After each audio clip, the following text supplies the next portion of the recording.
Hey guys, we're going to talk about the model for developing physical literacy and why we think that's important. So, physical literacy, basically, we're teaching whether it's young folks, old folks, kind of doesn't matter where you're at, to move competently and confidently in multiple movement patterns in a wide variety of physical skills and tasks in multiple environments in ways that's going to help benefit them for long-term success throughout your years. So whether that's when you're looking at the younger years or the older years and everywhere in between, very important. That's kind of like the cornerstone of what we do is teach folks how to work in their environment, and we're teaching physical literacy. So looking at the model for developing physical literacy, it's very important to understand that the best way to do this is in different stages. There's different stages of our lives and our development that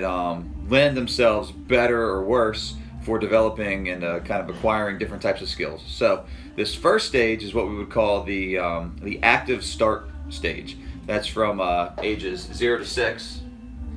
And what's really important here is that you're just involved in your children's lives.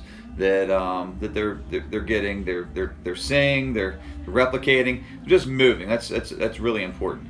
Then we start moving on what we call the fundamentals. And we keep it fun. F-U-N, big uppercase fundamentals, where we're looking at working a little bit of skill work in there. So from about ages 6 to 9.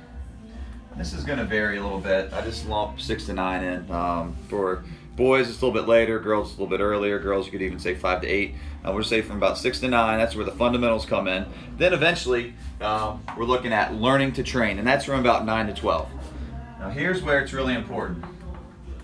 Some of you may be familiar with our theoretical hierarchy of development of an athlete, where the base is nutrition and everything else has its building blocks until you get to sport at the top.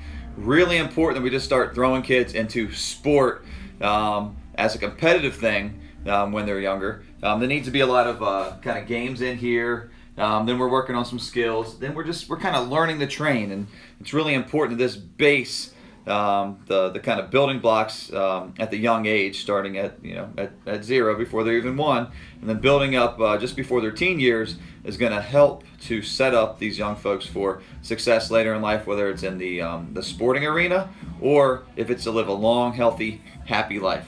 Hope this helps.